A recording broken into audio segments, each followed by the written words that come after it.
Hello and welcome to episode 90 of On the Bench, the podcast for scale modelers, by scale modelers, all about scale models. And in this episode, we're going to be having a look at some listener mail, what's new in the hobby world, and having a general chat about why we build models. It should be an interesting little subject to listen to. But in the meantime, let me thank all of our Patreon supporters. Without their generous contributions, this show could not continue. If you too would like to help assist the show, you can do so by going to www.patreon.com/onthebench and pledge any amount from $1 upwards. Your contributions are greatly appreciated and help cover our production and hosting costs. And hello and welcome to the show, and hello to Ian. G'day Dave, g'day listeners. And g'day Julian. Good morning, yeah.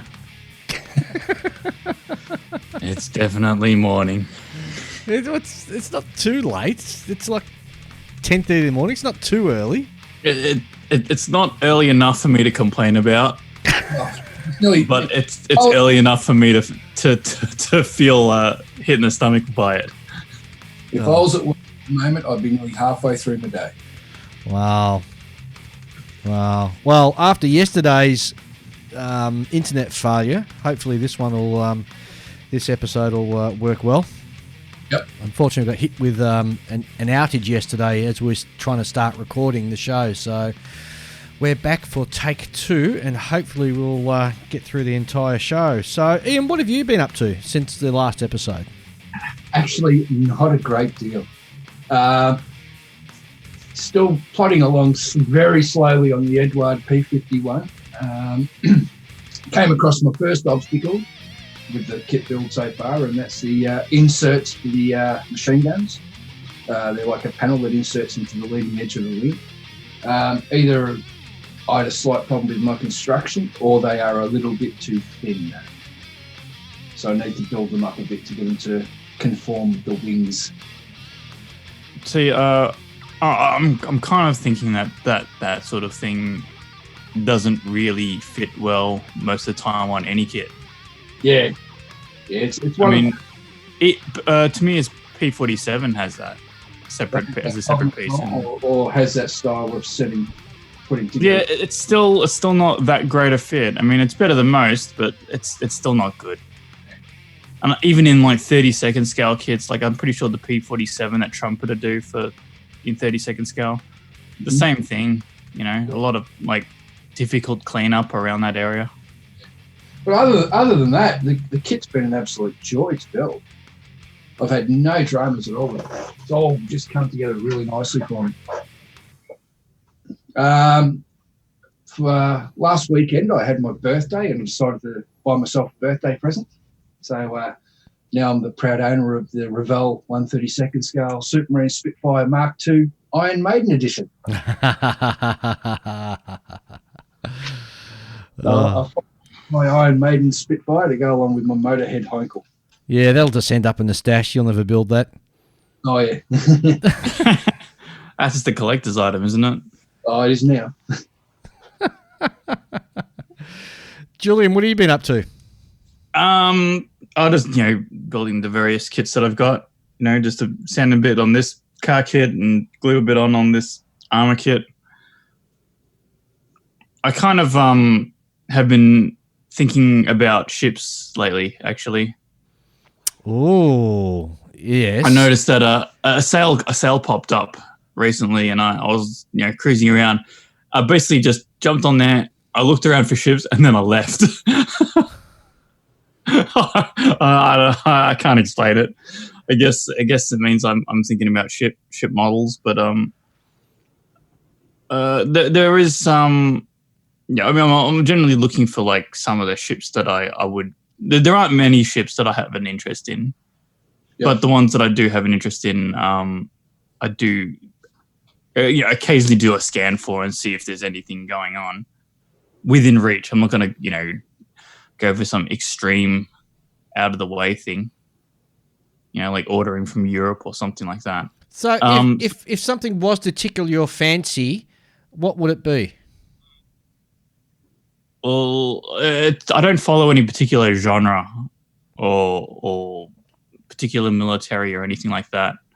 I have a slight interest in Italian stuff, but I could be very easily turned off of any given ship from their sort of thing. I probably wouldn't build anything German or too many American things because they're just too common, right? I mean, the American ones are just all plain grey, and the German stuff's been all done to death. It's like the Bismarck is the equivalent of the P-51 in 48 scale, Well, I'm going to pull you up on that with the American stuff because the US Navy in the Pacific War had a whole range of different camouflage measures, and there's some real crackers out there. Oh, yeah, I'm sure, but I mean, a lot of the ones I look at, it's like, what's this? Oh, it's a USS something in grey, like 9 times out of 10. Yeah, you sure you're not just concentrating on the modern stuff, are you? I'm just scrolling down and looking through the thumbnails. You need to build yourself, Julian, and right up your alley.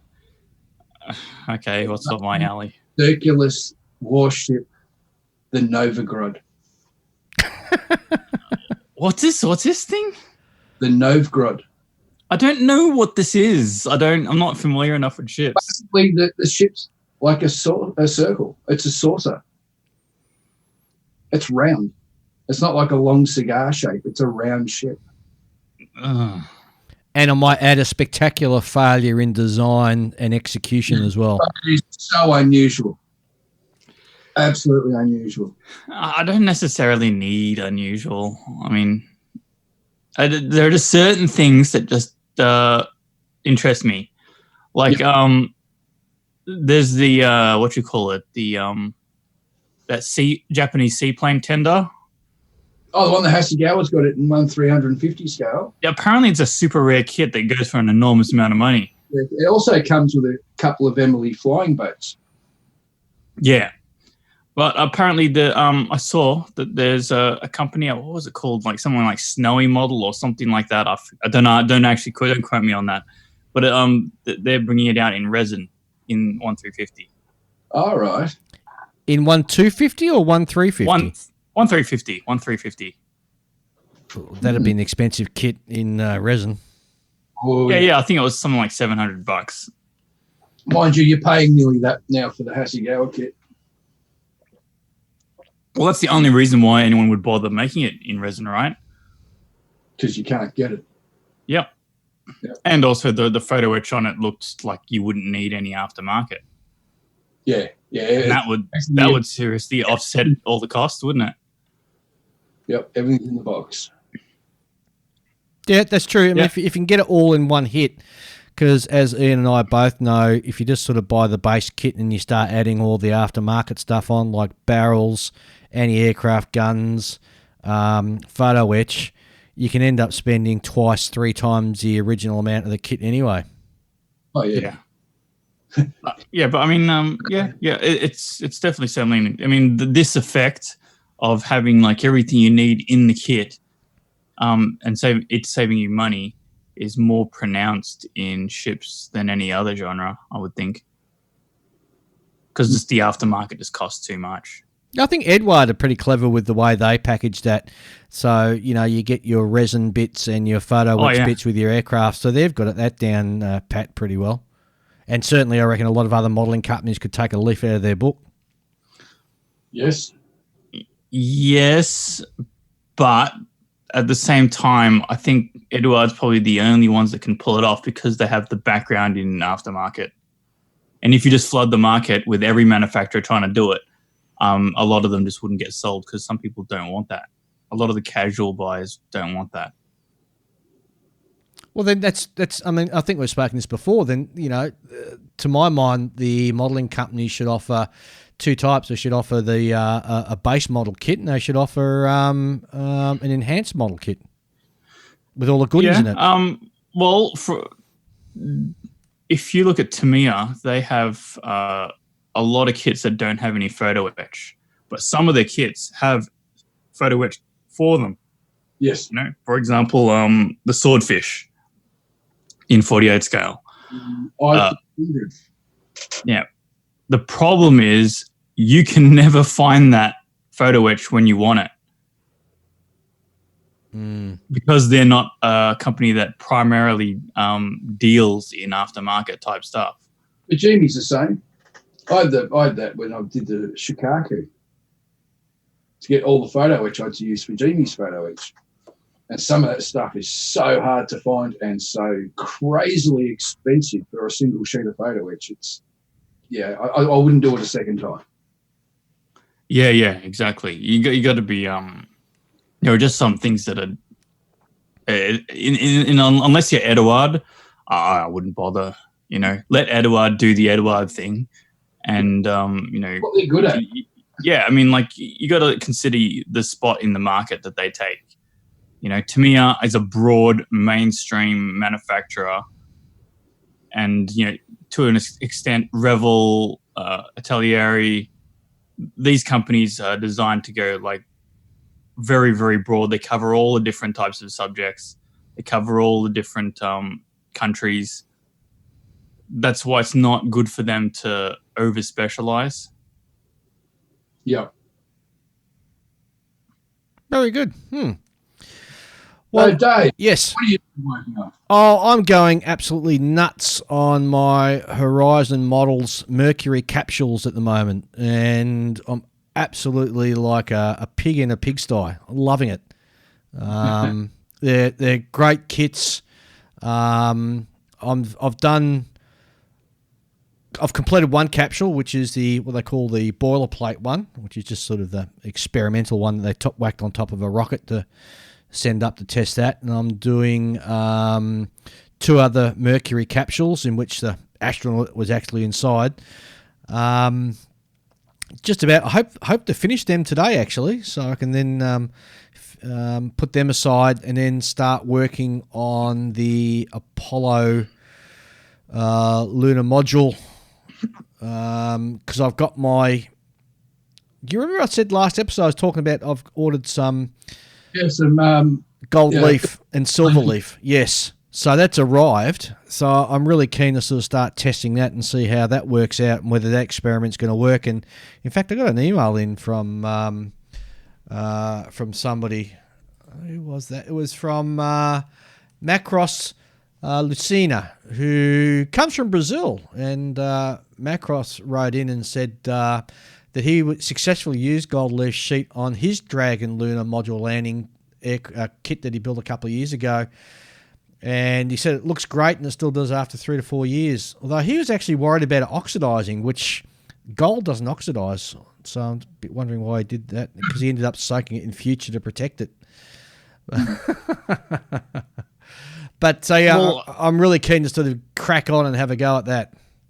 Yeah, definitely. Doesn't gold, when I oxidize it, it just goes a little bit dull?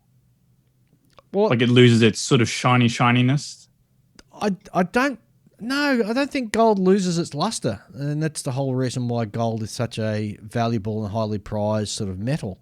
Silver, it does over a period of time, so it's going to be interesting to see how that works out for me using silver leaf as well.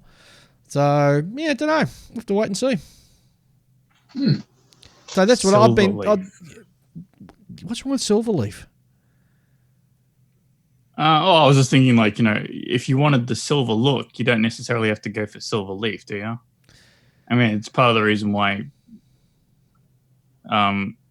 you could have just gone the chrome. Yeah, right? I could do that, but I was figuring if I'm gonna in for a penny, in for a pound.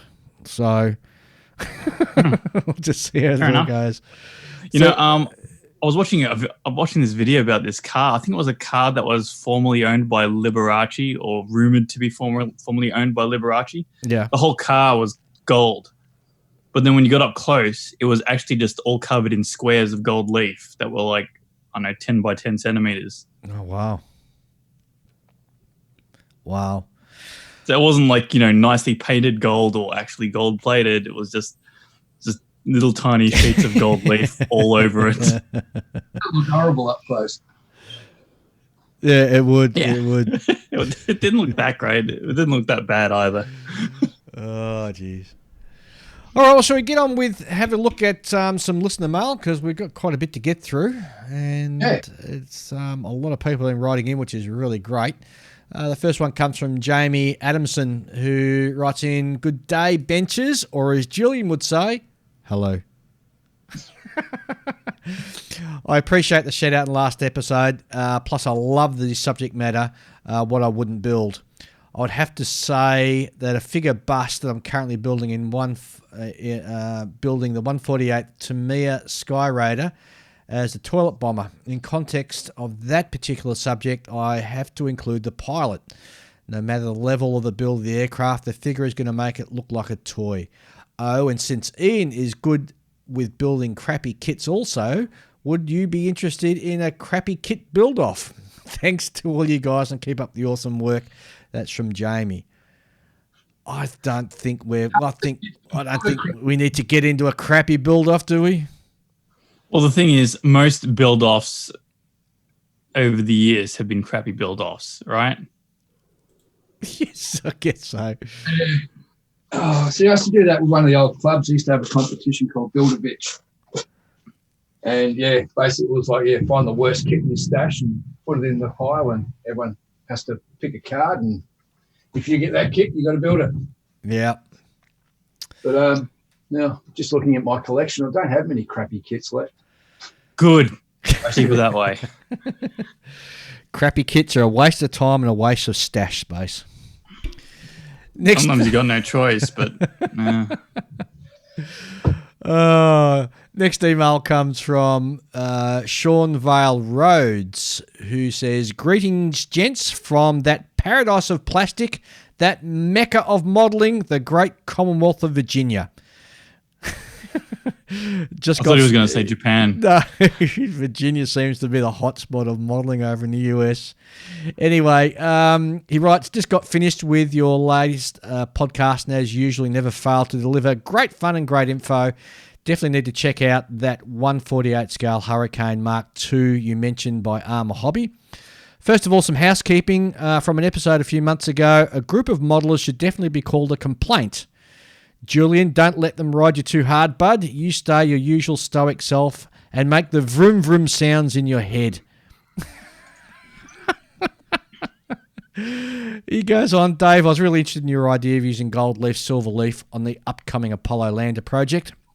I've never seen anyone do that in plastic. As a matter of fact, the only modeler I've seen attempt it was one of our countrymen, Marty from Marty's Matchbox Makeovers. A couple of months ago, he did a makeover of Rolls-Royce Silver Shadow as from 1967 as a custom makeover. He used gold leaf instead of painting the car. The major problem he encountered was the gold leaf showed every lump and bump in the metal. So being so thin, it was very difficult to work with. I don't think I'm going to have that issue because it's the crinkling on the actual model kit is purposely is what you want to come out when I'm putting the gold leaf on. So I think that's going to work out fine. Anyway, he also writes that our friend Plasmo did the 1/72 scale moon landing diorama, and he used the AK chrome silver over gloss black, and then did a light tint of Tamiya clear orange. The results are quite outstanding. He says, "Anyway, keep up the great work. Take it easy during lockdown and keep building." That's from Sean in Richmond, Virginia. Cool. Next one, Adam writes in, "Hi, Dave, Julian and Ian. Just to confound Julian, more than one topic. Firstly, if you're going to the foray of the wonderful world of rocketry and missiles, perhaps you need to start here." Which he's given me a link to a whole heap of rockets and stuff. Yep. And secondly, in homage to nostalgia and the origins of plastic modelling, a group of modelers could be called a bunch of baggies. I think that's a bunch of baggies. Well, that's referencing back when model kits in 176 scale used to come in bags, and you bought them at the newsagents or a drugstore. Yeah. So you could buy it for $1 or something, or they was dirt cheap. I gave me $1. Absolutely. So that's Adam. Thanks, Adam Greenwald from Newcastle upon Tyne. Very good. Now, the next one comes from John Marley, who writes in, I was in my local hobby shop the other day and found myself flummoxed by a disturbing trend. The store had obviously received a recent delivery of Hobby Boss kits, boxes of 1 to 18 AV8B Harriers, Focke-Wulf 190s and ME 262s, which formed an aisle-bearing walls. The ME 262 is 590mm long and 680mm wide. In the next aisle was the trumpeter 1 to 200 Titanic. Whilst I'm happy to see the products in the shelves like the HK Models 132nd scale Lancaster, I'd never purchase one. Most of us already struggle in finding places to put finished smaller kits. Choosing an overly large scale sounds simply is simply asking for trouble. You might be persuaded to believe larger kits have more detail, but they can't by their very nature. They're structurally unstable, warp easily, require screws and brackets to maintain structural integrity, and their removable access panels are thicker than they really should be. And he writes that most aircraft access panels would be fall thin at these scales anyway. He's got a really good point. And it's interesting because Dave over at Scale Model Mojo was mentioning this also, that the bigger the model kit doesn't necessarily mean more detail either. Yeah.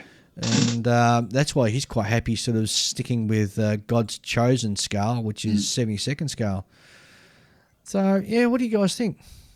Well, I do agree because, for example, look at the big 32nd scale Liberator.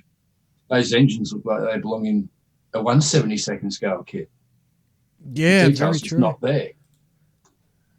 Yeah. It's just like it's substance over quality.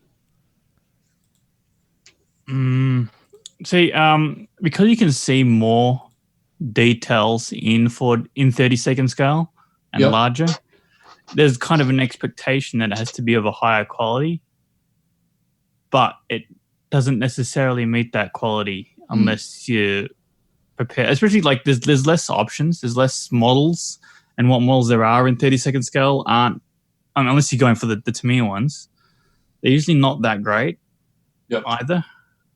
So you kind of, unless you're prepared to go off road and like do some scratch building and things of your own, it's not really. The thing is, you also with the larger scale, you have the potential to do more detail. Yes, that's what people. I think a lot of people are drawn to it. But I think we've spoken to this in the past, though. And sorry, Julian, just to cut you off there. No, go for it. There sort of seems to be a ceiling that you hit. So, now I can't remember who was talking about it. I'm sure it's one of our other guys. It might have also been Michael from Scale Model Mojo, when he was saying if you start getting into the 1/18th scale armour, for example, there comes a point where you're struggling to make it not look toy-like at that scale, regardless of what detail you put into it. Yep. Yeah. It's a much bigger palette to work on to try for, especially when we're trying to get to the realism look. So like 1/35th scale, it's something you can handle. But then you go into something so huge, and it'd be a huge palette and it'd be quite daunting. I think that the bigger the model, the more expectations there are. And the more you have to fight yourself not to rush to do weathering. Also, I think because you're so used to doing weathering that you've got a certain timeline that average what you spend on weathering on a kit, and then you go to something like such a huge scale, and all of a sudden it's like you're lost. Yeah. Also, at that scale, at least with armor anyway, there's a more pronounced expectation for the 3-dimensional aspect of the weathering. Yep. Like at that level, you can't just sort of get away with just a bit of wash or something to make the impression of a bit of mud splash or something. No, you actually have to make it three-dimensional. Yeah, you actually have to see that it's clumped on there. Correct. Add the clumps, and because I think also another way of putting it, Julian, is when you get into such a large scale, that it automatically tricks your mind into realizing that it's not far off the original size, and thus you're looking at a scale model through one-to-one scale eyes. Do you understand what I mean? Also, it's sort of dictated by the other smaller scales too, because if you look at like some of the new 48 scale kits, and they're starting to get into the point where you're seeing lapped panels, right? And so if it's starting to creep in 48, you expect it to definitely be there in 32nd. Yes. Totally agree. Interesting. Kyle Harper writes in, hello guys, hope you're doing well with life in lockdown in Melbourne right now. Loving the podcast, banter and knowledge that you all share. Just started listening and working my way through. It makes slow days at work very much more enjoyable. Oh, Kyle listens to us while he's at work. No worries. Really enjoyed the 2 episodes about Wingnut Wings, and thank you for exploring the possible reasons why this kit manufacturer ended. Got a question for you guys. What are some of the model kits that have burnt you or really let you down? Either poor molds, poor construction, or just plain inaccurate kits. I say this after recently taking on an Airfix B26 Marauder. I brought it down from the shelf of doom and straight into the bin of despair. Easily one of the worst kits I've ever had. Oh, geez, that's funny. That's try their 148 scale Canberra bomber. I did say that. It's a pig of a kit. Julian, what's your worst kit ever? Like I usually get burnt by impulse buys, Like, for example, things will go well if I'm like, you know what? I think I'm going to build this subject. I wonder what kits there are. And then you do your homework and you're like, okay, well, there's that kit. I definitely don't want that Italieri one of it. I'll go for this one that's done by Hasegawa, right? Mm-hmm. And that is usually the safe path. Where it goes wrong is where I'm at a, bricks and mortar hobby shop. I say, well, I can't leave empty-handed, so I'll grab something off the shelf and I'll regret it. I suppose this French car that I'm building is pretty like that. But I didn't enjoying it. Yeah, but I didn't buy it like for the same reasons I normally I buy things off the shelf because like the box art sells it to me. Yes. Damn, box art is a trap. Don't. Oh, it is. Yeah. Don't judge a book by its cover, Julian. That's right. Advertising works. But in this case, I still didn't. Even though I had to build it, like I didn't buy it to make it look that good. I just actually made it as a test bed for a certain painting technique. Yes. But of course, like once I opened it up and started putting things together, I'm like, well, I may as well improve on this and this and that, and sand this down so it doesn't look like the face of a pimply teenager. Yeah, I've got to admit, I've been disappointed in some car kits, especially some of the older car kits, like the 124 and 125 scale from Revell. Basically, they should clean up their molds, or at least chuck the molds and get new ones, because they've been using the same molds since about the 1950s and 60s. Yep. And it really shows. Well, that, you see, is what I expect from car kits in general. Yep. Because, maybe only Tamiya keeps their standards high for that sort of thing. Correct. Generally speaking, like all the car kits out there have been in circulation for so long. Mm. I'm with Julian. Most of my bad kits, or the terrible kits that have all been from impulse purchases. So maybe it just goes to show you need to do your research and try and avoid being sucked in by this lovely box art that you see on on the kits as you're walking up and down the aisles of a hobby shop. Yes. or just accept the fact that when you buy based on box art, what you're buying is the box art. Yeah, well, that's good. That's a good way of looking at it. Yeah. Yes. True. Very true, Julian. Yeah, you can buy it. You can spend the $30, $40, $50, $60 and have the satisfaction of knowing it will look good in the stash. Yep. Have you ever met a modeler who actually cuts out the top of the box and I keeps used to. I used to when I was a kid. There's actually a guy I've seen pictures of what he's been doing, and he paints the model on the sprue. He doesn't take it off the sprue, so paints all the parts, takes the box art and puts it all in the picture frame. I've seen it done before. It looks kind of a waste of a model. It isn't. It isn't. I think you don't want to do it to every model you got. Oh no. And you couldn't do it with some because obviously they got high parts counts and everything. I mean, think of Julian with his rocket launcher truck that he's building. You just couldn't do it. Well, I did that once, but it wasn't for that reason. A guy I used to work with, he and his son wanted to build a couple of aircraft kits over a long weekend, a holiday period, and none of them were even going to attempt to paint them. So I picked up a couple of Hobby Boss 1/72 scale, a Spitfire and a Messerschmitt, painted them up, put the decals on them, left everything on the sprues, handed them over. So they spent the weekend snipping them off the sprues and putting them together and flying them around the house. Yeah, that's clever. Very clever. That's weird though, doing it. especially decaling a model while it's still on the sprues. That's just the weirdest wrong feeling. Paul Alexander Crystal, who's also one of our Patreon supporters, writes in, "Hello gents, I have a question hoping you can help with. I'm looking to create some damage from the interior of a model. For example, the outward bend and tearing of the body armor from the explosion from the interior of a kit. Most folks I've seen do this work just damage PE parts, or I assume they scratch build it. Is there any way you've used or done that with plastic yourself? Thanks for the advice. Love the show." I'm assuming he's talking about armor kit. I'm thinking so too. Well, armor or aircraft. When you're doing an armor kit, you look at the way armor peels. Armor's it doesn't really peel, does it, Julian? It kind of just shatters and flies exactly. apart, I was going to say exactly that. It shatters, like it cracks. Armor, it cracks, and like you get like whole triangular sections just go flying off.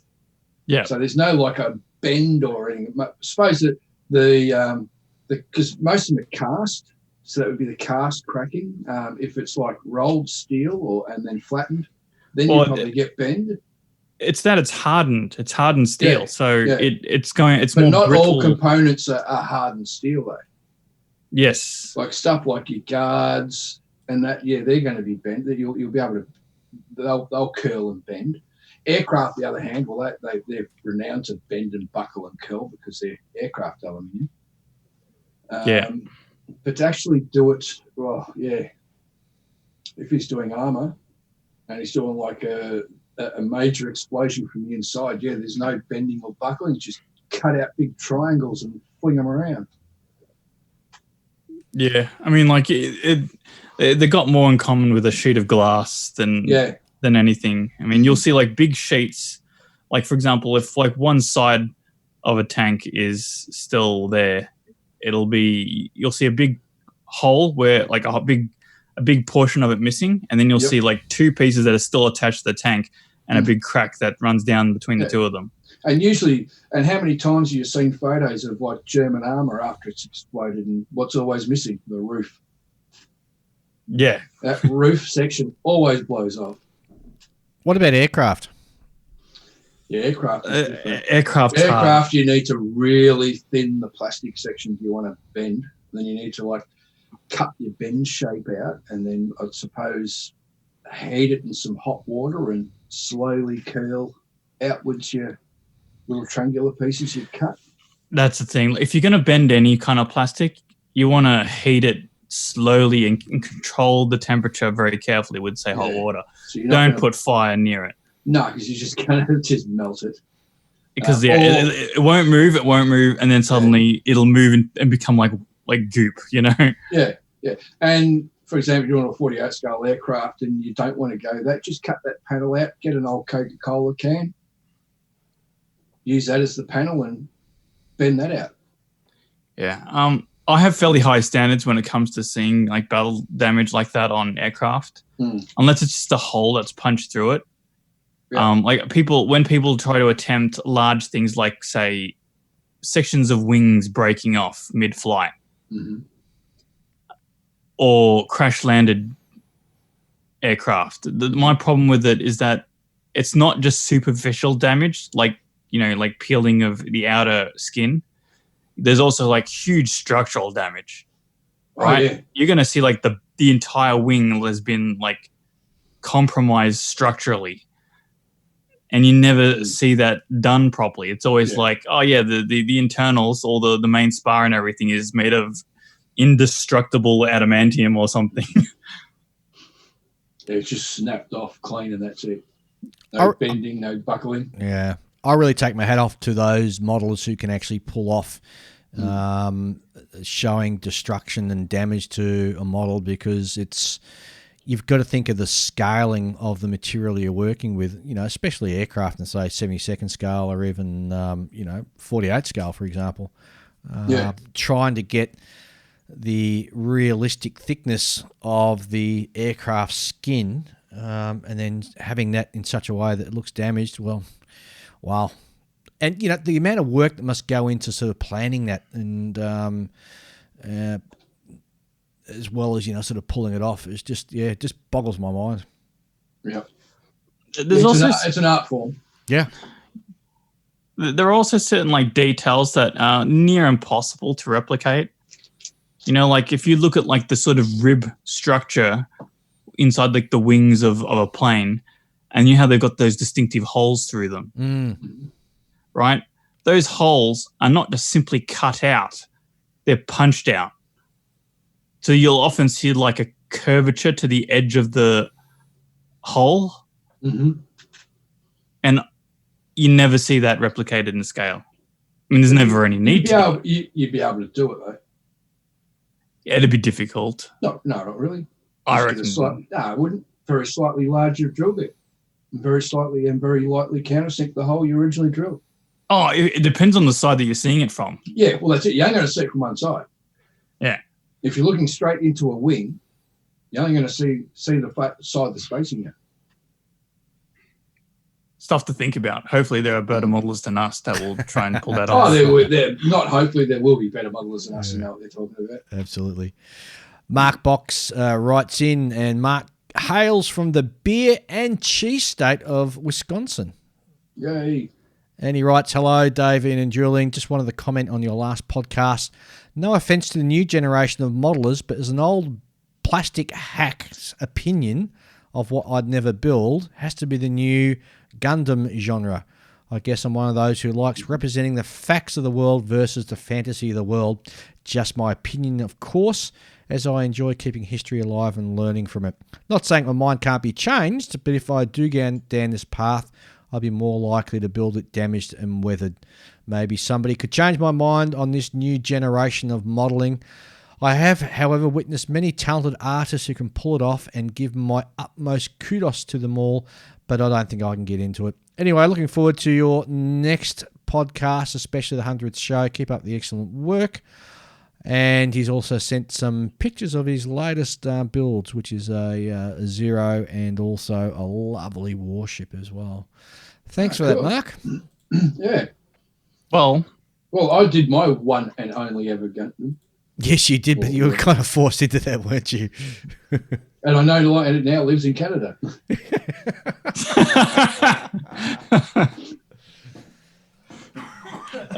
So it's closer to our previous listener than it is to me. Yeah. My opinion on this is that you can't expect yourself to when someone says I'll definitely never build that, usually they're referring to a very hard core subject of the genre, right? Yep. but obviously, like there's always the entryway, right? There's the entry level drug, so to speak. So maybe for an older generation person, if there was a model of, say, the tripods from, what's that series? There is, yeah. Well, I mean, like, old-fashioned sci-fi type stuff. Maybe Lights does it. Yeah. Or perhaps the some of the stuff from Doctor Who. Or maybe even like one of those futuristic, like German World War II tanks. The ones on the legs. Yeah, I mean, like there's Something lots like that of might interest them, because it's like crosses between what they're familiar with and that sort of Gunpla genre. Yes, I mean it's fictional, but it's on the borders of what you're currently interested in. Correct. Yes. So, yeah. Andrew De Boer writes in, "G'day benchers. Much discussion recently about modelers who imitate the sounds of their models in the privacy of their workshops. While I don't try to recreate the sounds of my subjects, there are certain iconic sounds that I'm constantly reminded of. The sound of the jet fuel starter in a modern jet engine like the F-16, the earth-shaking thump of a tank's main gun, and of course the grinding swoosh of the Merlin engine as it passes by at full chat. No sound effects coming from my workshop though. And speaking of my workshop, I'm fortunate enough to have a large modelling space. My work table is 1.5 metres wide by 1.2 metres deep and standing height of 108 centimetres. Well, that's a huge desk. That's a desk. That's a man's desk. Oh, absolutely. And he also writes, what would I never build? Well, I think I've learned never to say never. As yet, I'm not in possession of a truck model kit, but on the recent trip to Italy last year, I saw many Iveco semi-tractors and got the strange urge to build one. Now comes the Italeri with the news that they will soon be releasing an Iveco tractor. I think it's safe to say He's done now. I think it's safe to say that I won't become interested in Gunpla or dinosaurs, although I've been watching a lot of Lincoln Wright's videos, and if he can't get a person interested in Gunpla, then nobody can. Keep up the great work, gents. That's from Andrew De Boer. Thanks, Andrew. Oh, there you go. Forest Ghost writes in, and he says, "Hi Dave, just thought I'd share a shot of my bench as you were mentioning a redesign, and I built mine at standing. At standing height and use a lab stool that allows me to work comfortably. I tend to switch between standing and sitting to ease the strain on my back. Another great feature is that I can depress the chair all the way down so I'm eye level with the bench and can support my hands on the leading edge of the bench while I'm painting small details such as figures and such."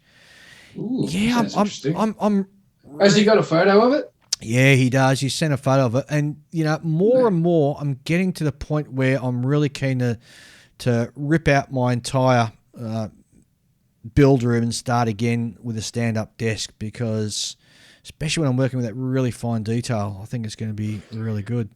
Why don't you just put bricks under your current desk?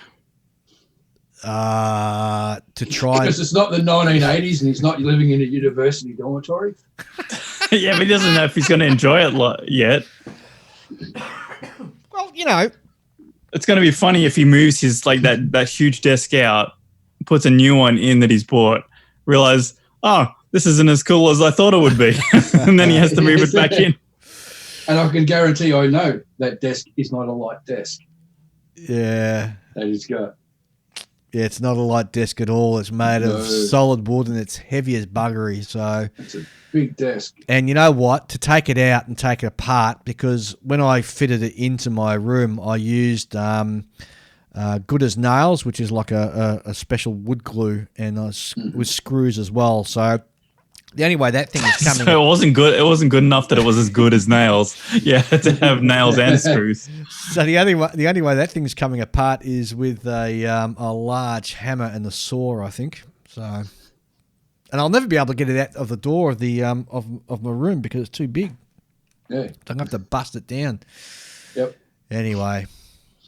Emilio writes in and he says, seeing you guys are talking about workbenches in the past show, here is my bench. I've been working at the dining room table, so I have a small space to use because obviously it's a shared space. However, being 6 foot 4 inches tall, the table is too low to work on any details. So I found what the film industry calls an apple crate.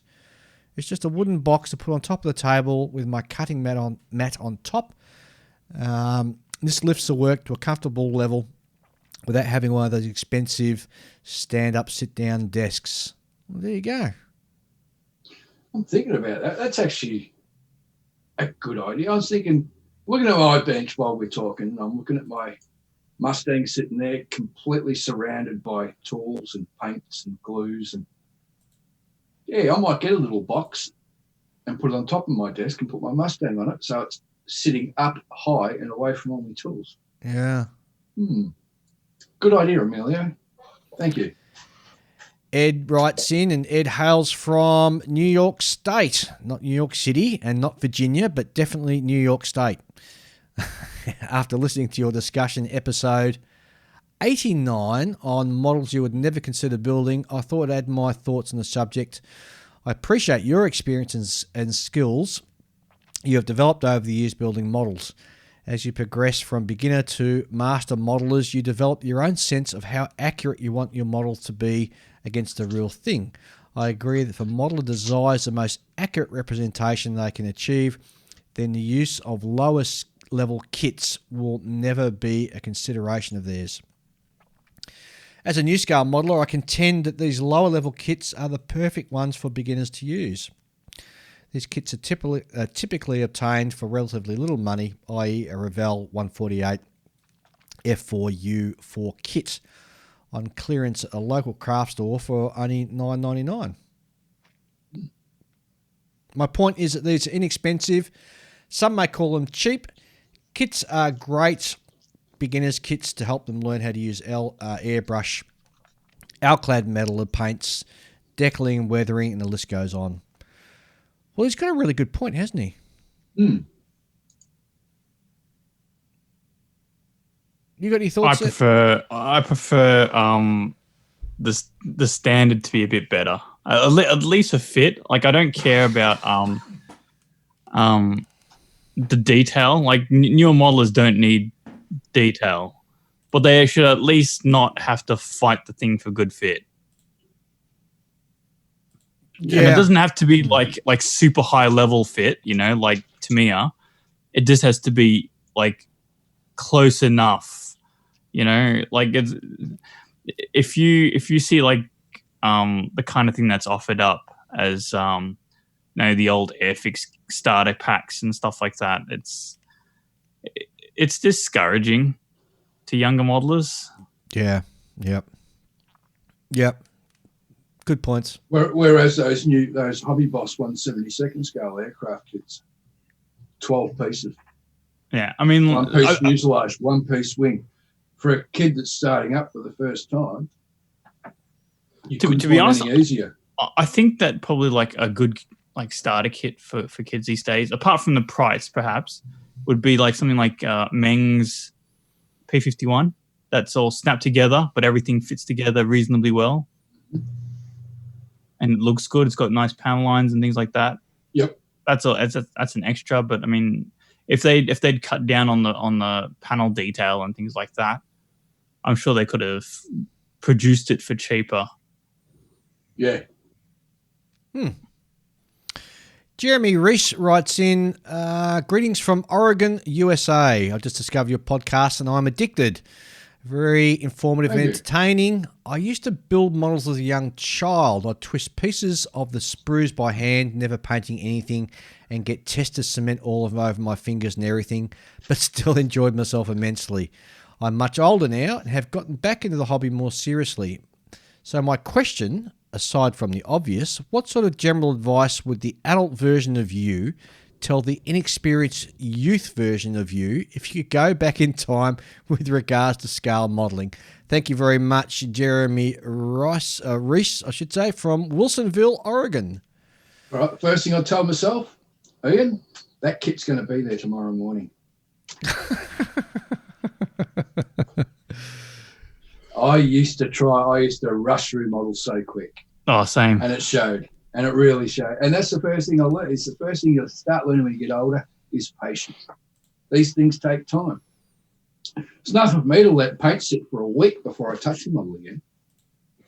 At least I know the paint's now fully outgassed and cured. Like putties. I always leave putty for at least 2 or 3 days before I sand it. Oh, that's the worst when you start sanding into putty and you're like, oh, that's still wet under there. Yeah, or not just that, it shrinks. Or it's nice and flat, looks great, and come back a week later and it's shrunk. Yeah, but that's a long lesson to learn too. Like realizing that it shrinks, or that it's like it looks like it hasn't, like it's dry, and it still has some shrinking to do. Yep. And then you go and sand it, and then it shrinks some more, and you're like, oh, now I have to do this thing again. Yep. Or you finish the kit, put it in the cabinet, go have another look at it a week later and notice all these panel lines appearing where the putty shrunk. That's the first thing I tell myself, Ian. The model's going to be there tomorrow morning.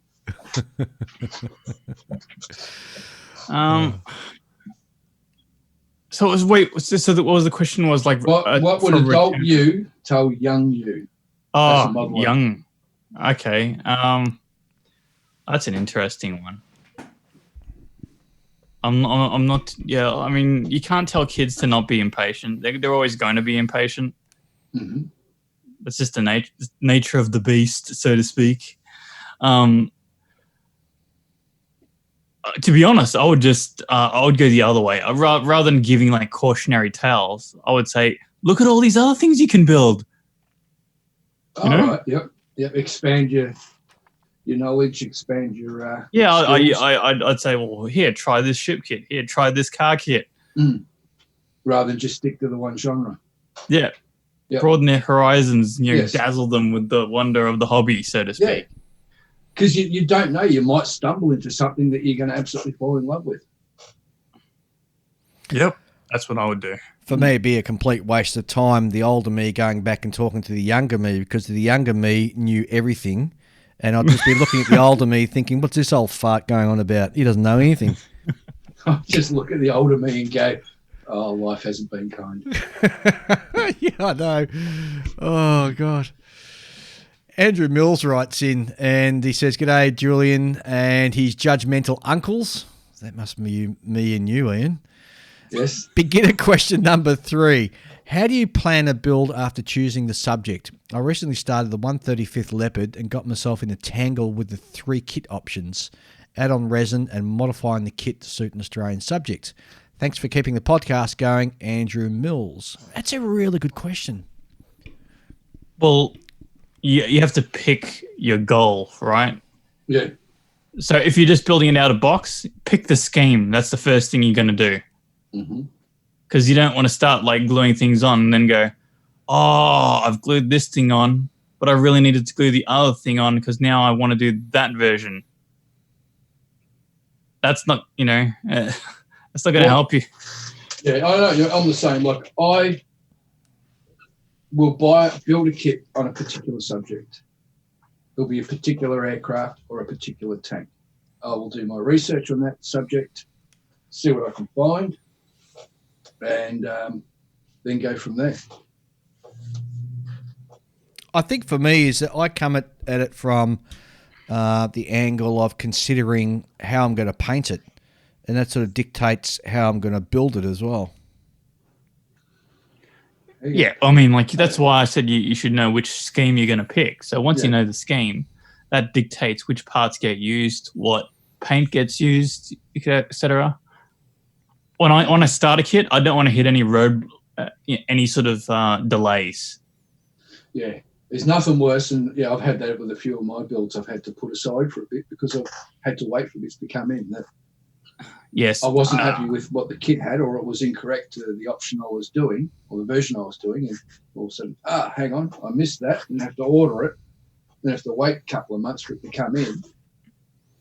By then, you've lost the flow of the build. Yeah, you're gonna get back into the flow of the build to keep going. Oh, I hate that. It's the worst trying to regain momentum. That's kind of where I'm at the moment. Yep. With a lot of my builds.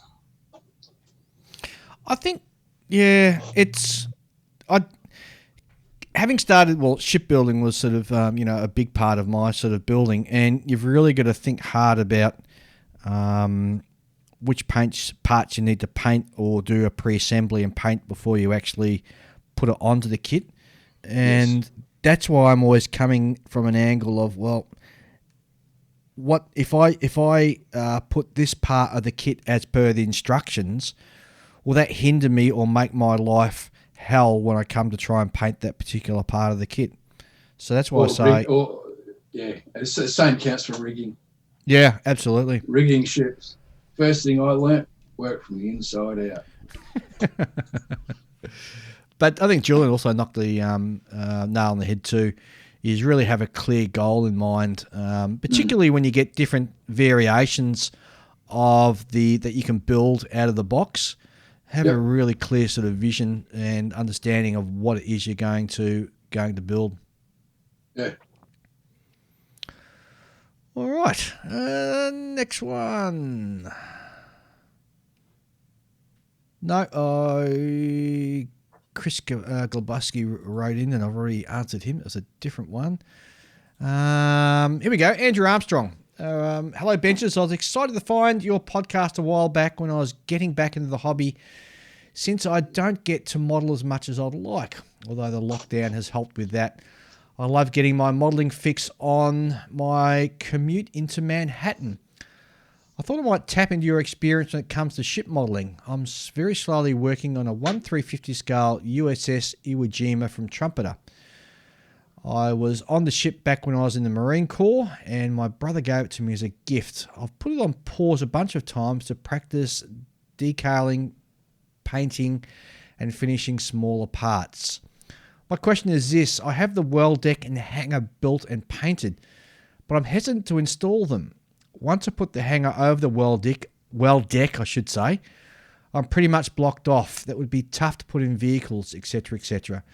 Mm-hmm. Do I leave them out and build and paint as much of the hull as possible, or should I install them and put the vehicles in, gluing them into place, and follow the kit instructions? I worry about them coming loose as I continue to build up the ship.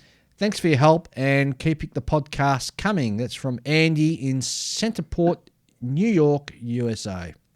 What I would do would basically build everything in the wet deck, or whatever the deck is talking about, before, and have everything painted, installed before you're putting the lid on. Everything glued in place. Everything in place. Yep. The only thing, if you got like open doors, just put a bit of masking tape against it. So to protect any spray, any paint spray. Everything is protected. Nothing's going to fall in there. Yep. And you don't have to worry about dust or anything getting in there, because it's now sealed. When he's finished, all he has to do is just push it in with his finger, grab hold of the tape and pull it out. Yep.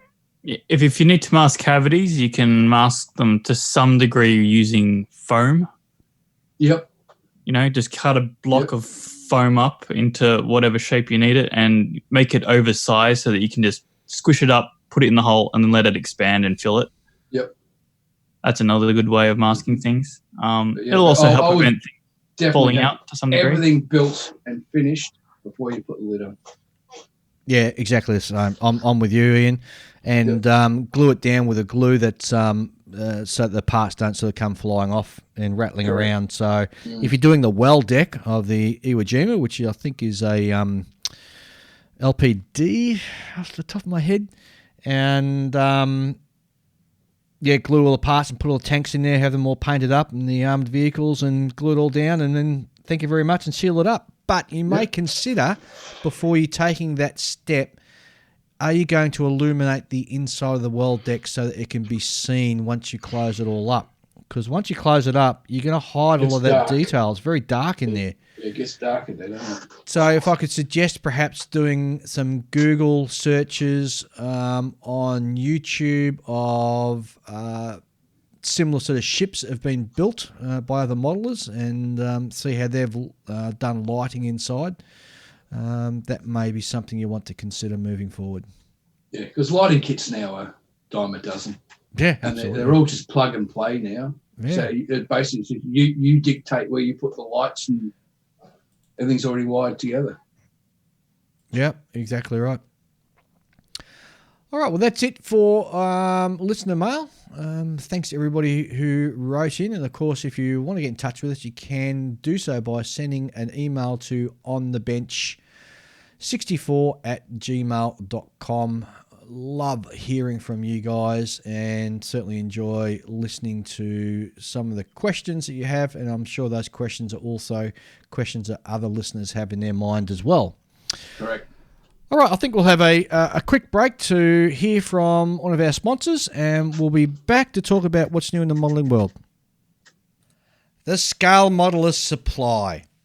Certified Australian made, the Scale Modeler Supply has created a comprehensive range of premium acrylic lacquer paints that have been specifically developed to cater for the scale modeler.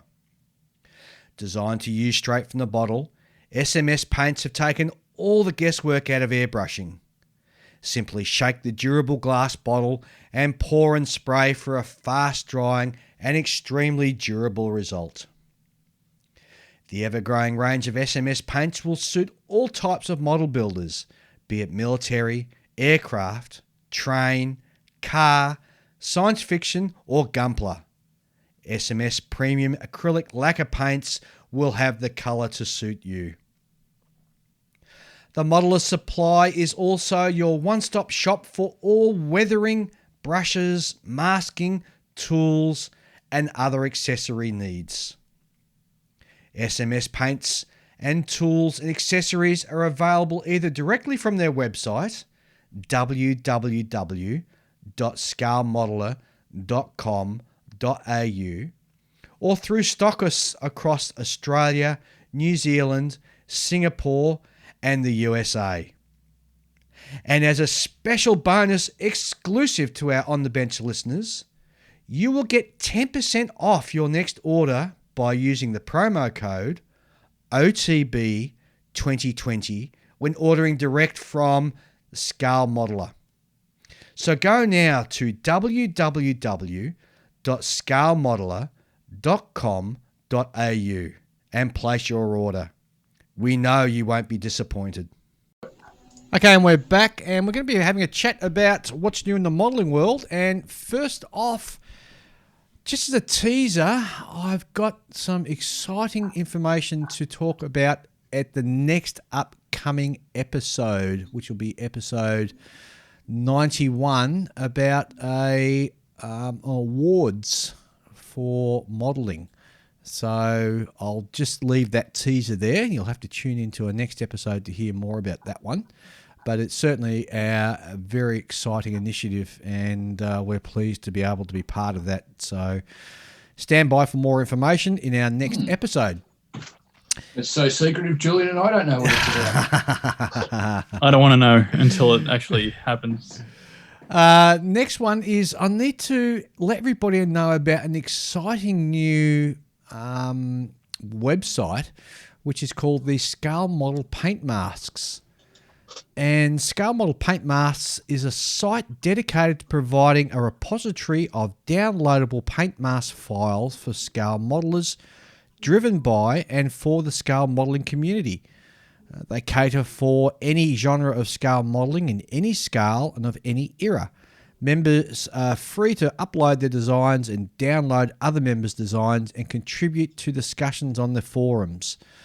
Scale Model Paint Masks is brand new, and they hope to grow and evolve it over time and plan to expand the forums to include tutorials, reviews, and anything else our members would like to see that fits into the scope. And to get to that, you simply go to scalemodelpaintmasks.com. Yeah, Scale Model Paint Masks, all is one word. Yep. And that's a fantastic initiative. And the beauty about it is that it's driven by the modelling community, for the modelling community, by the modelling community. And they've got canopy masks, sci-fi, real space, boats and ships, civilian vehicles, AFVs and military vehicles, aircraft civil and aircraft military, as well as a question and answer, a section on hardware and software, and a section on tutorials. Fantastic initiative for the modelling community. So please, everybody, embrace that. I think it'd be a I was having a look on their website as you're talking. They've got a lot of interesting stuff on there. Oh, they sure do. Really good. Okay, news from Hobby Boss. They have got 4 kits that they're talking about. And the first one is a UHB 1 Huey in 1/18th scale. What a massive one. That's going to be a big kit. It's going to be a huge kit. The modelling world's been hanging out for a decent large-scale model of this. And although we were talking about 1 to 18th scale earlier on, and the detail that you can add in, I think that helicopters perhaps lend themselves to the larger scale more readily than perhaps other models do, because helicopters in their smaller scale are very sort of, I don't know, what would you say, not hard to model, but hard to sort of bring that detail into it. So that should be interesting. Looking at the kit, it's as we discussed before. Yes. The bigger is not always the better. I'm actually looking at the instrument fascia. Yeah. And honestly, I would throw the instrument fascia in the bin.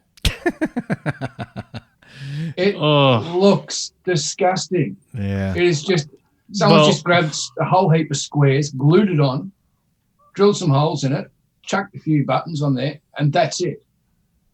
To be honest, the seatbelts are molded on, and they just don't even look like seatbelts. They look like just bits of plastic that's been glued to the top of the seats. Honestly, save your money, go elsewhere.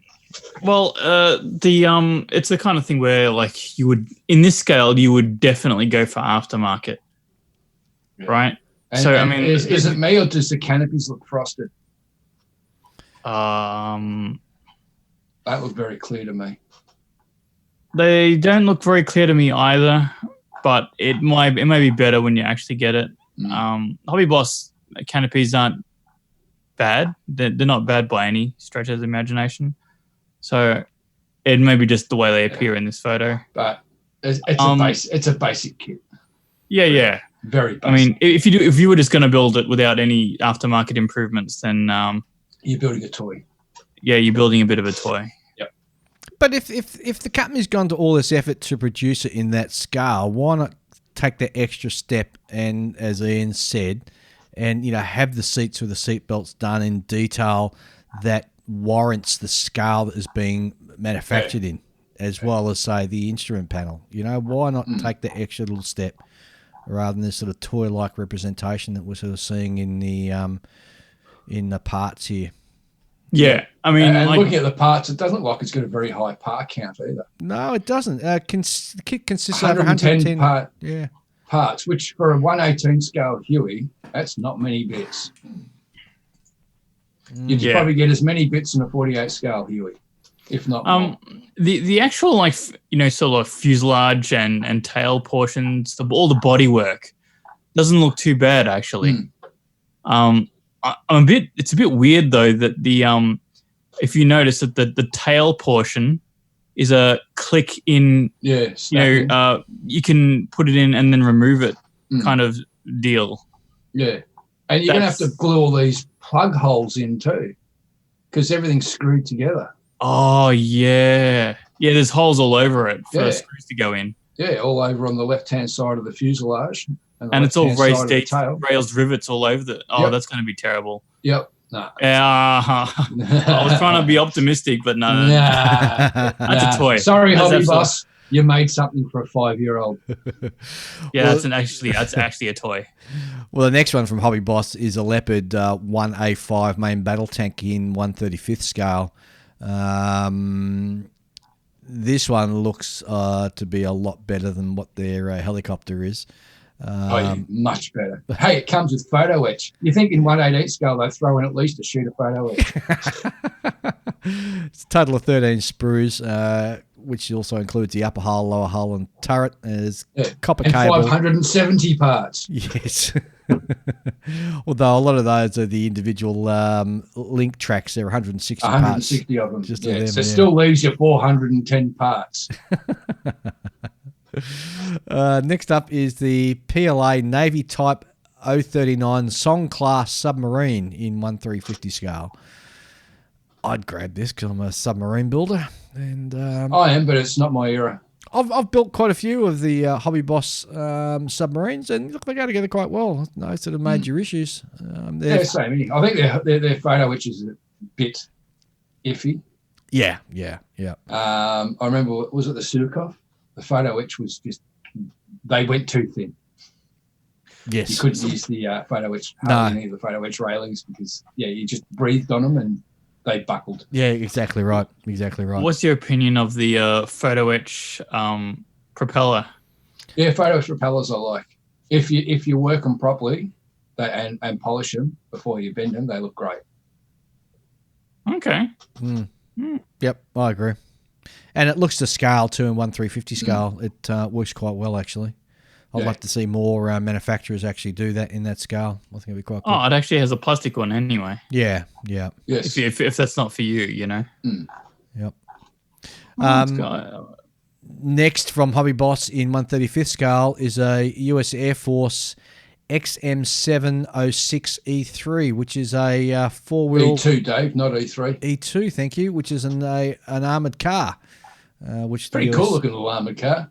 Yeah, apparently it's a bit like a stag hound, doesn't it? Oh, it's got sort of looks like something French actually, which is very odd.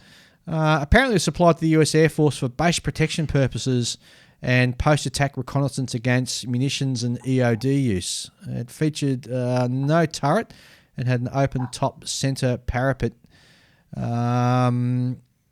It's something almost like a hangover from World War II. That for something you'd expect the Germans to have. Yeah. And it was used right up until 1988 when these US Air Force units received their Humvees, which is interesting. It comes with rubber tyres. Oh, God. And pretty decent tyres, eh? Nice chunky tyres. Yeah, a little bit of photo etch as well. So look, they'll make a nice chain. Make a nice kit, and it's something different, that's for sure, isn't it? Like the part of the photo etch, it's got seat backing, so you can see all the webbing.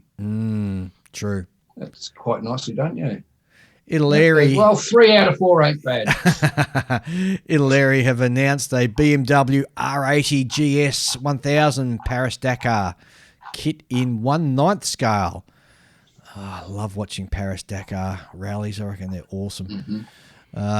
So this is, like it says, it's a German BMW motorcycle that was used in Paris-Dakar. And with a massive fuel tank. Yeah, it comes with the Playboy stickers as well, which should be a lot of fun. You can't put cigarette advertising on models, but you can still advertise Playboy. Gentlemanly magazines. Yes. Yeah, indeed. Which we all read for the articles. By and large, we're having a look at some of the sprue shots here, and it seems to be quite good. I'm very impressed with the way they've done the spoke wheels, and considering they've done them in plastic, so... comes with rubber tyres as well, and the wheels rims are actually in chrome parts, so it should be quite good. Nice addition for the motorcycle fanatics. Yeah, absolutely. In 1/48 scale, they've done a JU 87B Stuka. I've got an idea that this might be a Reeboks. I don't think it's certainly a new one. So this comes from schemes for summer of 1940 in France. 1, 2, 3, 4 different schemes, all for France 1940. So for those of you who love and enjoy building your Stukas, I'm pretty sure that this will be a kit that you need to have as well. Next in 1/48 scale is an Opel Blitz tank wagon, which would be fantastic for doing a diorama. As well. Refueling your Luftwaffe aircraft. Yeah, it is in 48 scale too. Yeah, so the Opel Blitz was the main truck used by the German forces during the Second World War, and it was deployed extensively on all fronts in huge numbers and was consequently considered to be the working mule of the German army. So, not that the German army had a lot of trucks. I tell you what, some of the colour call-outs they've got are very interesting. They've got one for the Eastern Front, 43 to 44. Another one for the Western Front. Like a splinter. Looks like a splinter, 3-colour splinter camouflage. Yeah, and there's a version there also for the Eastern Front, 41 to 42, which is really interesting looking. It's sort of like got a base Panzer Schwarm Grey with some splotches of Dunkelb sort of. Yeah, the yellow. Yeah. But it's done like just in lines. Mm.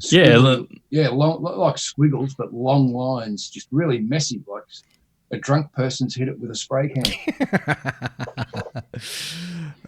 In one night scale, they've got a German infantryman. Those of you who like doing your figures.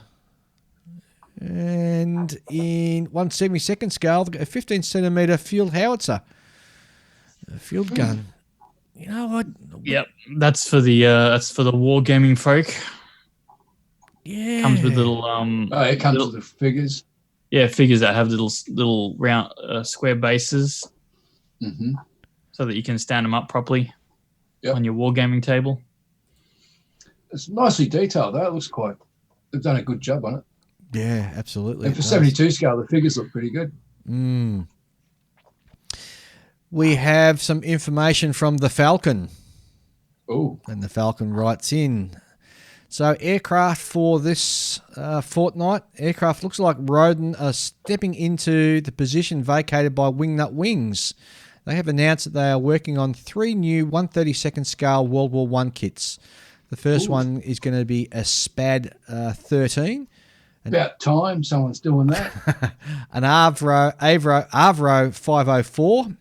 Ooh. And a Sopwith 1.5 strutter. Reckons that the SPAD's going to be a big hit, and not just with the World War I guys. Fly Models have announced that they are working on a 1/48 scale Breguet 14. Actually pronounced Breguet 14, which is a 2-seater reconnaissance bomber. I thought you were going to say baguette. That's what I call them, le baguette. I should have said baguette. KP Models are beginning a line of airliner models in an unusual scale, 1 to 250. The first 2 subjects are going to be the Saab SF 340 and the Saab S 2000. The models will be simple with a few parts and all windows, and markings will be provided as decals. According to KP Models, further interesting subjects are being worked on. What an odd scale, 1/250. Because generally airliners come in the 1/144th scale. Yeah. So that's interesting. Military vehicles, Rifle Models will be releasing a limited edition 1/35th scale Panzer III OS FJ. This kit will feature workable track links and torsion bar suspension. There are 5 marking options, and the kit includes a highly detailed photo etched set. Though what I think makes it a limited edition is the inclusion of the Satoya soldier figure, one of those strange abstract posable things that look like a naked G.I. Joe. AFE Club are re-releasing their 1/35th scale M109G/39 self-propelled howitzer. The kit will include new parts, most notably a new injection moulded tracks. And we've probably already mentioned Mini Arts just announced German agricultural tractor D5800, but it's worth noting. The D8500. I'm actually looking at it as you're speaking, and I'm thinking this is definitely going in my stash. Oh, is it really? What a great looking vehicle. Oh, okay. It is a 1938 German tractor in a grey colour with red wheels, and it just looks great. The Bulldog Lance tractor was heavily used by the German military during World War II in many incarnations, so there should be plenty to look forward to with some very strange-looking vehicles. A new manufacturer... You go on.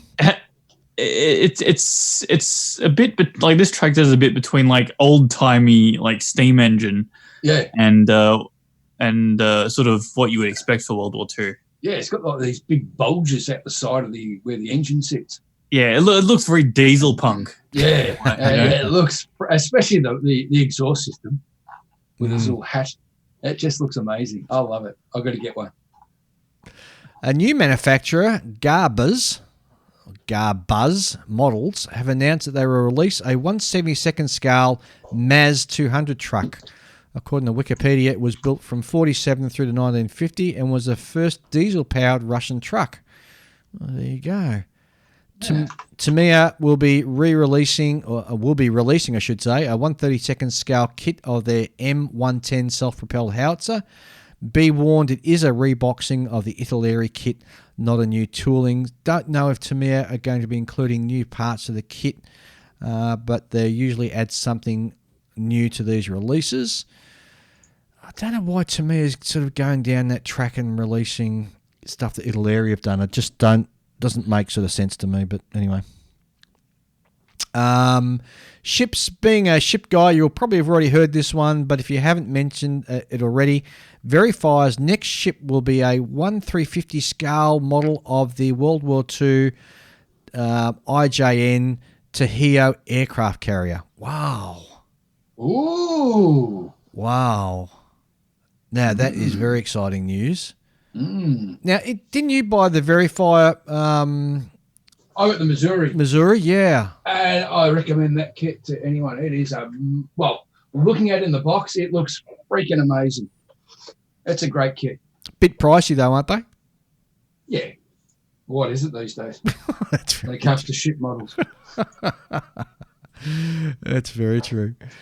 All right, that's all I have for watching in the modelling world. What about you guys? You got anything? Well, it looks like Amusing Hobby is bringing out in 48 scale a Westerflug P103-1 German VTOL aircraft. So very Arado-ish looking, but the actual halfway up the wings, they basically fold back on themselves 90 degrees. It's just what so a bit like an Osprey, but it's actually the wing section moves as well as the engine nacelles on the wingtips. Is this one of those Luft 46 type things? Definitely is. Yep. It's Amusing Hobby, but usually, and Amusing Hobby looks like they're going to be bringing out an Elephant in 1/35 scale. What, the tank? Yeah. Oh, okay. I haven't seen Amusing Hobby do a plane yet, have I? No. But they're known for the Luftwaffe 46 sort of stuff. Hang on, didn't Amusing Hobby do the Triebflügel? Yes, I think they did.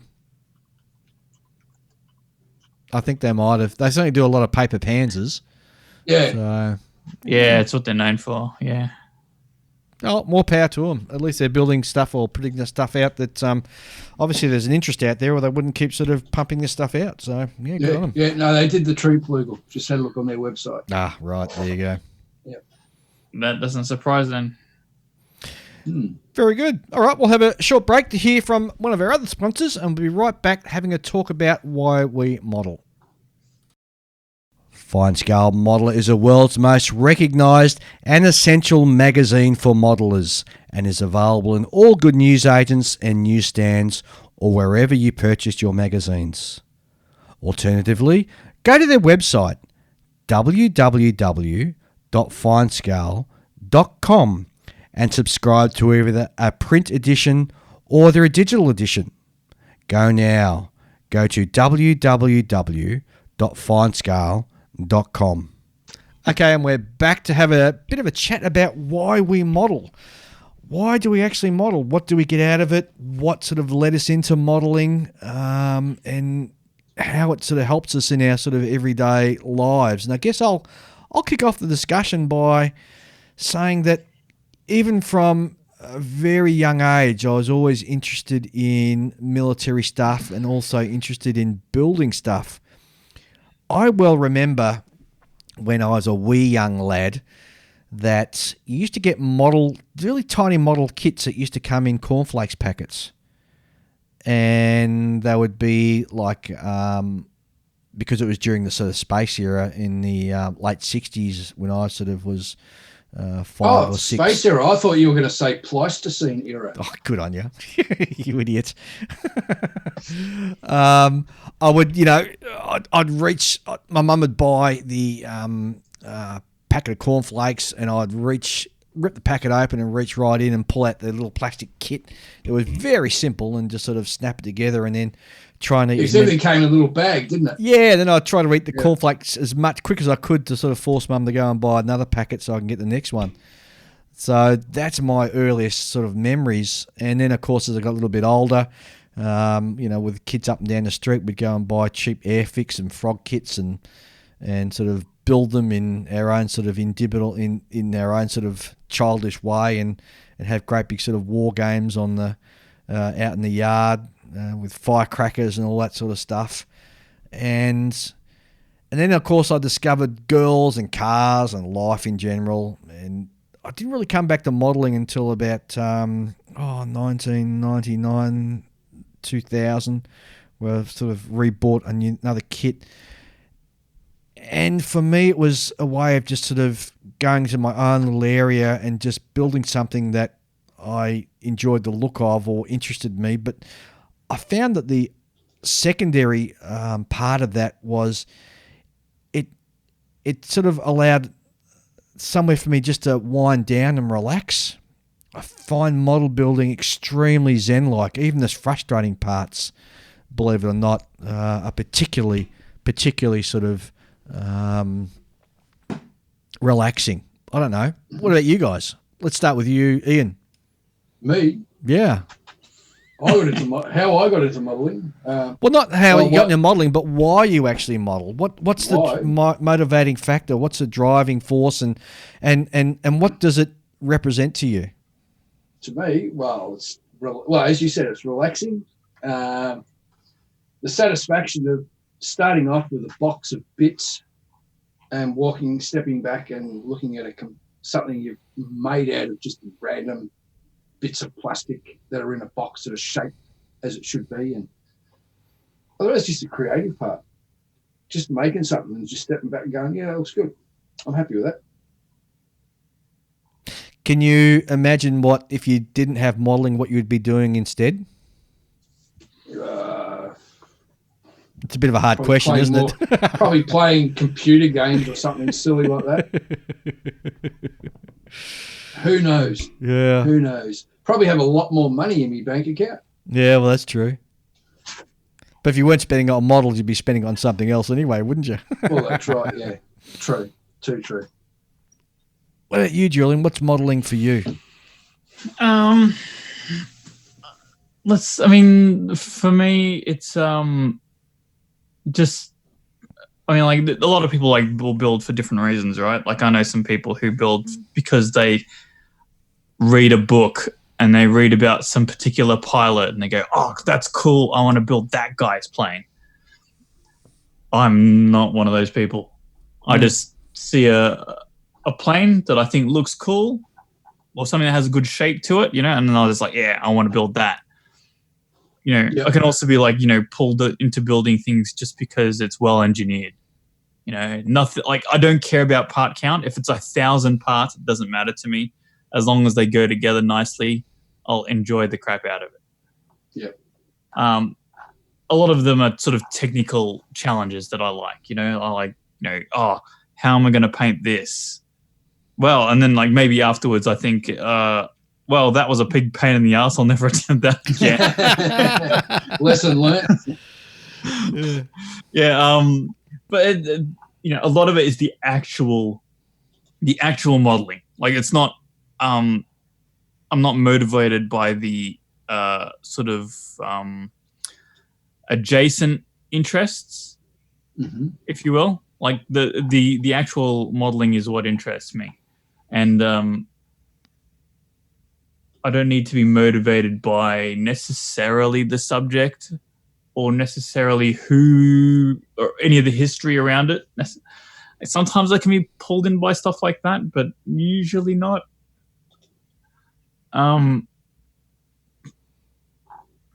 Yeah, I mean, I think Ian hit it on the head, and part of it for me also is the satisfaction of a job completed after I've built it as well. Yeah. But yes, it's the history behind it. I do find that interesting. I like reading about the actual model I'm sort of building, so I've got an understanding of where it sits in history and what it undertook and what it did and how it achieved its goals or whatever. But there's also another sort of driving force as well, which I guess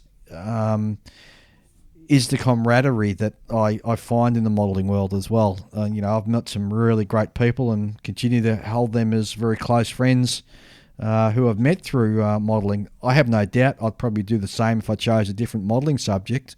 But it's also the people I've met along the way who've made it a very satisfying, for me, hobby as well. Mm-hmm. Yep. I mean, cool. Gee, I met you, Ian. There's had to be a win in there somewhere. Well, a win for who? You or for me? You, of course. Oh, yeah. And, there's a lot of people out there now, and we've discussed this in the past, where people who suffer from PTSD, for example, they find modelling a great way for them to sort of help overcome those demons that they have, and it helps them to sort of get into a happy place. And, I think that's fantastic that our hobby can actually achieve things such as that as well. Yeah. Yep. Julian, what got you started in hobbying in models at the first place as a hobby? As a kid? Yeah. My old man was a modeler. Oh, okay. Yeah, so he sort of had his sort of resurgence into the hobby, and watching him build kits as a kid made me want to do it. Right? Mm. I mean, I saw my dad. My old man was a mechanic, so I'd see him wrenching on cars. I'd see him building, things around the house, like fixing things, and it's like, oh, can I help you? No. I was like, oh, the typical case of, oh yeah, you can help me, but it's basically just you standing in the corner watching me. Yeah. But then it comes to models, and it's like, there's something I could actually do. And he didn't want me to do that either. So eventually I wore him down. He's like, okay, we'll buy you a model. And then that was it. And I churned through a whole bunch of them as a kid. And then I got back into it later. Yeah, I mean, it's I don't.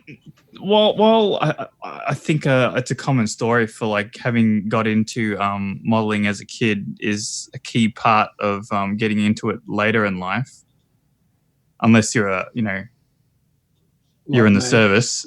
Oh yeah. Yeah, I mean, but I suppose Gundam can be something of a gateway drug for younger generations nowadays. As a start, yeah, true. Yeah. I've met a couple that started off with Gundams and then moved into more I started military off with subjects. Lego. Oh, that's another thing. I had a lot of Lego. Lego was what I started with, and I had buckets of the stuff as a kid. Absolute buckets. When Christmas time came, that's all I got was Lego. Yeah, same. And then one day I went for holidays with the family, went to see my cousins in New South Wales, and walked into my older cousin's bedroom, and there it was, Model City. And I was in awe, absolute awestruck by what this guy could do. And that got me hooked. That holidays, I went out and I bought my first model kit, which is the HMS Cossack, the Airfix one. Yeah, a tube of Airfix glue, and half an hour later, there was a blob of grey and glue, and I'd finished it. You couldn't make out the guns or anything, but I built it. I do well remember that, all that time I had with Lego, but it's also Meccano for me as well. Meccano, yeah. I don't know whether it's hit the North American markets, but our listeners from Canada and the UK will be very familiar with it. Yeah. But there's also things, Meccano was great.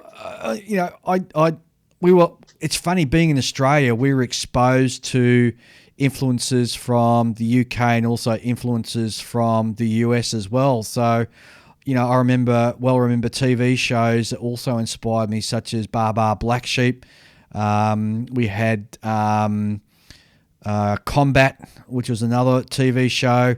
Even shows like, Hogan's Heroes. And then from the UK, we had shows like Colditz, the Pathfinders, which was about, the pathfinding bombing missions. And Hey, you forgot one major show we all grew up with. what's that? McHale's Navy. Oh, McHale's Navy, of course, yes. Where the cast absolutely hated each other. Captain Bingham. Was it Bingham? Yes. Bingham? Captain Bingham, Bingham? yeah. I think it was Bingham, yeah. Yeah, oh, yeah. But, shows like that sort of, shaped my young sort of mind, and the only way I could sort of express that was through modelling as well. It was a way to sort of represent what I'd seen on TV. Yep. Of course, we can't really also great. forget stuff like the Thunderbirds and Captain Scarlet and all those sorts of shows. All those classics. And then there's, of course, the exposure to all comic books as well, like the Commando War series. Oh, yes. Which came out of the UK. War Picture Library. Yes, yeah, which is one of my favourite ones, actually. Sadly, I had boxes and boxes of that, and my mum threw them out after I left home. I could cry about that now. That's sad. It is. I had a big bunch too, and I have no idea whatever happened to them. I think I might have about half a dozen left floating around somewhere. But modelling also, it gives you, if you build a model, and I don't know whether it's a case of the chicken before the egg or the egg before the chicken, and I'm just postulating here that building a model, you're sort of problem solving, and I think you're more inclined to sort of tackle other stuff outside of modelling, like, small projects around the home and stuff like that.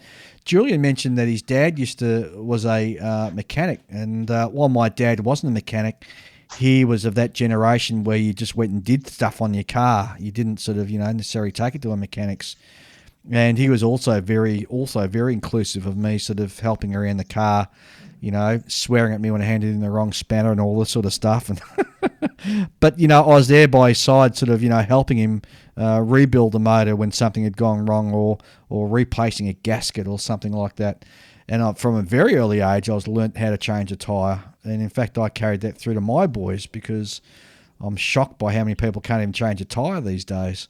Yeah, I find it really, really, really weird when you pull up at somewhere and there you see some fella standing there next to his car, and there's like the RACV or one of those mobile services helping him change a tyre. Yeah, like, I know.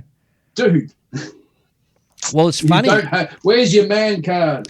Well, this is how crazy it's gotten. I mean, with my work car, we're not allowed to change the tyre because it's a OH&S issue. Yeah, we actually have to get somebody out to come and change it, which really grinds my gears, because you're sort of you're almost taking away my man card by not allowing me to change my tyre. Yeah, you can't change your own tyre. What can you do? Yes. Oh. See, I got into a bit of a debate with an older guy from my work, and he'd be approaching 70, and his approach, not even approaching 70, he's 60 something, but he was a very fit 60-year-old, and his attitude was, why should I change the wheel on my car when I pay insurance so that someone does that for me? Yeah, I don't know. Actually, it wasn't even insurance. It was like, roadside assistance or whatever it was. Yeah, yep. I mean, like, he had the ability to. I don't know if had the know-how, but his attitude was, why should I do that when it's someone else's job to do that for me? Yeah. To be honest, I get that, but at the same time, I would rather be on my way and by doing it myself rather than waiting 30 minutes for some other guy to rock up and do it for me. Absolutely, exactly. And at least doing it yourself, you've tightened the wheel nuts up so the wheel won't come flying off when you're halfway down the road as well. And if it does come flying off, you only got yourself to blame. That's it. Too true, Dave. Too true. Yeah. Oh, geez, that's funny. Well, that's the thing, right? Like a lot of things these days are sort of going away from the do-it-yourself. If you haven't noticed, we're just making ourselves a helpless society. I don't know we're making ourselves a helpless society, because obviously there's somebody stepping in to fill those gaps, and you're seeing the rise. We're losing basic skills. Yeah, Dave. but as an offshoot of that, you're seeing a rise of a service-based industry to sort of, to fill that gap. But then if you extrapolate that, then one has to wonder, as the next generation comes up, will they sort of find modelling a way of fixing that little itch that they can't scratch, as in being able to be a master of their universe by building something and completing it? Yes. How's that for some deep, heavy psychological sort of thinking or sociological thinking? I don't think it's that deep. I know what you mean, but it's sort of like these days people don't see the need in sort of doing everything by themselves. They're sort of recognizing that as time goes by, our societies are becoming much more complicated and requiring specialized knowledge. Yes. You know, like, for example, I mean, it's easy to sort of point at cars and go, oh, look at the new cars these days. They've got all this plastic under there so that you can't service it yourself. You have to take someone else. You have to get someone else to do it. Mm-hmm. They want someone else to do it. They don't want you to do it. Yeah. Right? They're actively making it difficult for you to do it. And then you look at, say, Apple computers, where the entire user interface is designed to take controls away from the user. Right? Yeah. And some people find that a bad thing because they're like, oh, I want those controls. But other people are like, I don't need those controls. Those controls are only there because this software isn't smart enough to do it on its own. They should give you the option then. Well, the options are out there, Ian. I mean, I well remember when home computing first started. Geez, I had built a computer and from scratch, and nowadays I just, I hate to say this, I couldn't be bothered doing that. Well, as someone who has built a number of computers by myself and could probably still pull it off now, I wouldn't want to. Yeah.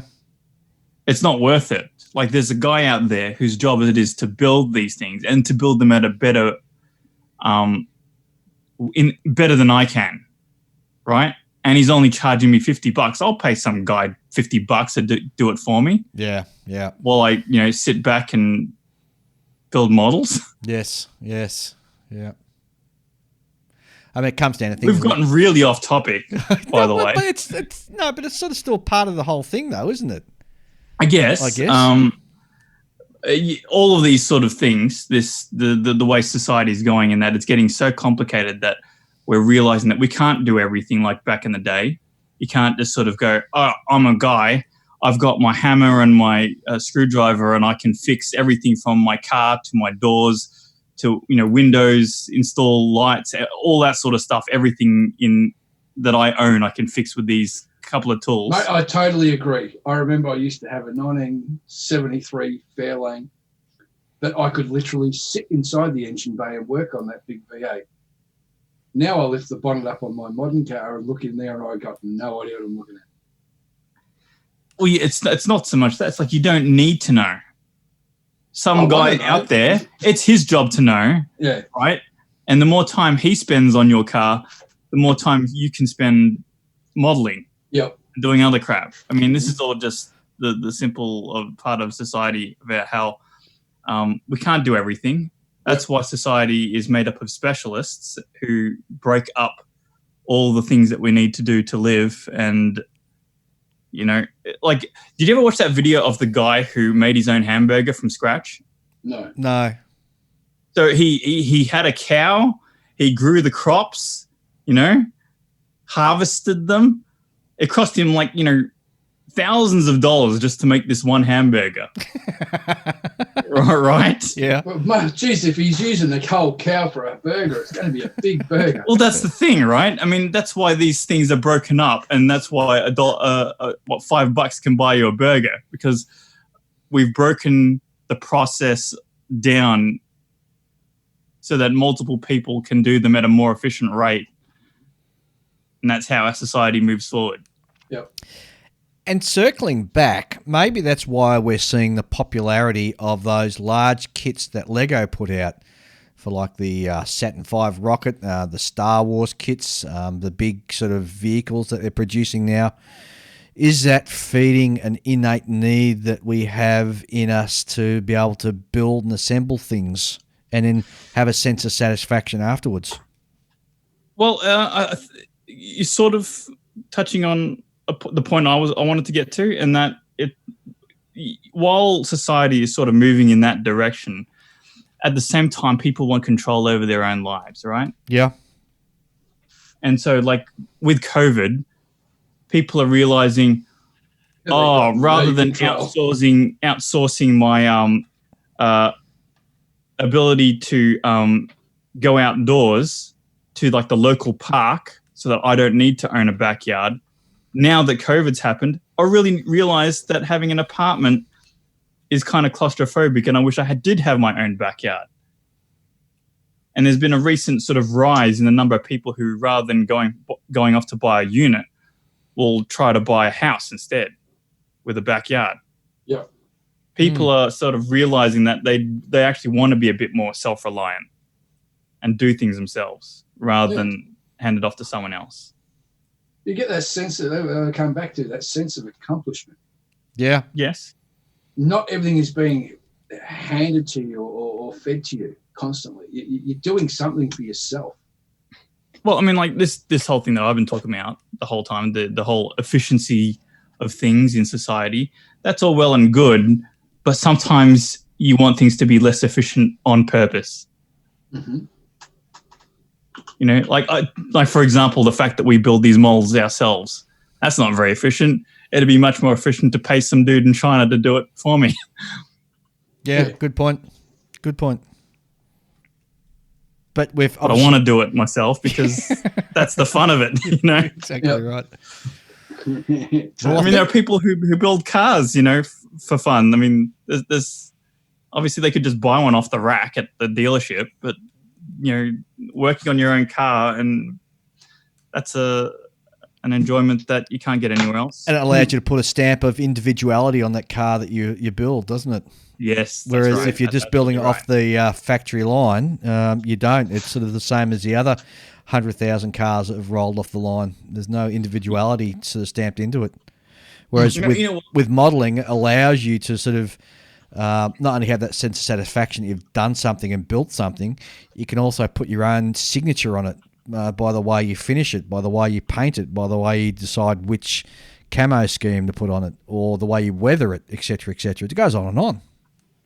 Well, yeah, I mean, you make a really good point. I mean, a lot of people are just getting into a lot of like hobbies now, and not even just hobbies. It's sort of like arts and crafts, painting. Do you know how many people there are out there who, like digital artists there are? There's so many of them. It's really ridiculous. Like, you may think that like, oh, I know someone who does that sort of thing. But there's actually so many young people out there that are really, really adept, like are good enough to be like a proper paid artist, or they just do it in their spare time. Well, look at the resurgence in colouring books. I mean, that's a really huge thing at the moment. Really, colouring books? Yeah, there's people go nuts over buying these really intricate books that have got pictures in it that you just colour in, and extremely intricate. And this craze has been going for a couple of years now. So you know what? I've often one of the guys in our club. His wife does scrapbooking. Yeah, I've never understood the fascination with scrapbooking and why it's so popular. I can't answer that, Julian. I don't know either. But I suppose it's a very sort of entry level form of arts and crafts, right? It's going to be very sexist what I'm saying now, but maybe it's it feeds, because mainly it's women who do scrapbooking. Maybe it's sort of feeding a sort of desire for them to be nesting, because they're putting old memories and everything into a book. I don't know. Is it about memories? I don't even know what the contents is. I just know that they stick things in books. That's all I know about it. Oh, jeez. Interesting discussion, though. An interesting subject, isn't it? Yep. All right. I think we're really coming up hard against it's been a long episode, guys. Coming up for nearly 2 hours. Yeah, once I finish. So How about we leave that right there and we will do a sign-off. Julian, come on. You must have a sign-off in place by now. Yeah, buy a good kit. Oh, Don't okay. buy crap kit. That'll do. I'm happy with that. Right, good kit. Ian. Photo etch is your friend. Okay, guys, thanks very much. Thanks for being with us, everybody, and we'll be back in a fortnight for our next episode. In the meantime, you'll take care and enjoy your modelling builds. See you later. See ya. Thanks very much for listening to the show. Glad to have you with us again this fortnight. 2 other shows that you must listen to. Plastic Model Mojo with Michael and Dave out of Kentucky. And, of course, don't forget the Plastic Scale Model podcast, which comes out of Canada. 2 fantastic other scale modelling podcast shows that you absolutely must listen to. My name's Dave. Thanks for being with us. We'll be back in a fortnight.